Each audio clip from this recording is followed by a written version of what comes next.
I know the thing pressing on all your minds and the questions to answer are, where do I get my amazing wardrobe? Hence, the t-shirt is from Arizona T-shirts and the hat is from Dobbs Fifth Avenue Hats in New York. It's about almost 80 years old. Well, you should care, especially if you're Miranda Priestley. Get me Armani!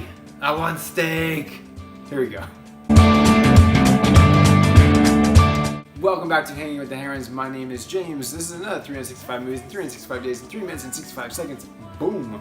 We have The Devil Wears Prada. This is a great film, very enjoyable, definitely a little bit more centered toward Jennifer's likings and taste. However, how can you not love Meryl Streep? The story is interesting for us. As we watched it most recently, we realized as we mature, we have different takes and perspectives on this film. Different perspectives as we've gotten older, as we've matured, and we see the important things in life and where they lie. So this film has taken on different types of meaning for us as we've gone on watching it through our lives, which is kind of interesting and in a sense timeless. We do enjoy this film. We would definitely recommend watching it, and let's get to that cast. As we mentioned, the ever impressive Meryl Streep is in this film, and she does not disappoint. She does an immaculate job. She is wonderful, wonderful Meryl Streep in this.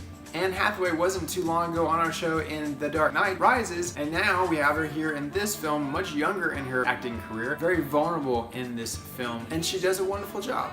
Emily Blunt, not so sure if we're more a fan of her career or her choice in husband. We really enjoy Emily Blunt in this role. Honestly, I think she's just absolutely fantastic. I think she does a wonderful job. She plays a great antagonist, and really enjoy the evolution of her character. It's wonderful. And finally, our favorite, or at least mine, Stanley Tucci. There's 3 films of his that I think he stands out in, and I'm sure there's more if I really think about it and go into it. But for me, the 3 films that stand out most is this film, The Devil Wears Prada, Easy A, where he plays an adorable husband. He is sublime. And then one of my all-time favorite roles of his, Undercover Blues. I'm dying to find this on digital copy. It's been very difficult. I may have to buy hard copy and then have it either converted over, or they may have a digital download in that hard copy. At this time, it is impossible for me to find a digital copy. So if you can find one, I would greatly appreciate a comment on where to get that. I love the film Undercover Blues, and Stanley Tucci makes that film just about. Like, it's a great cast all the way around, but his character is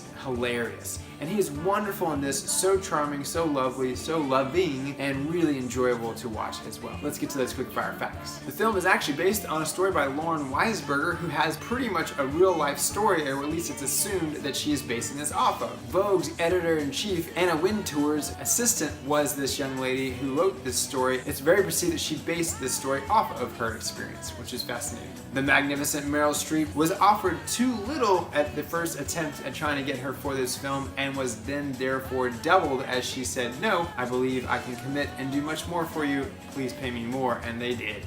It took several years to bring this project to the big screen. However, it only took 55 days to film in New York, and that was it. Wow. As we mentioned, we love Stanley Tucci in this role, and he accepted this role 72 hours before making his debut filming. That's crazy. Jennifer and I are also a big fan of Rachel McAdams, who was originally positioned to do this film, which is pretty awesome. And our last quickfire fact, Stanley Tucci actually married Emily Blunt's sister, and then was also invited to Emily Blunt's wedding with John Krasinski, which is definitely one of our favorite actors as well, and what a wonderful couple. Thank you so much for hanging with the Herons on another 365 movies in 365 days, 3 minutes and 65 seconds. My name is James. Let us know what your comments are below, what your thoughts are on this film, and if you haven't watched it, go ahead and check that out, and come back and let us know what you think about it then. As always, peace.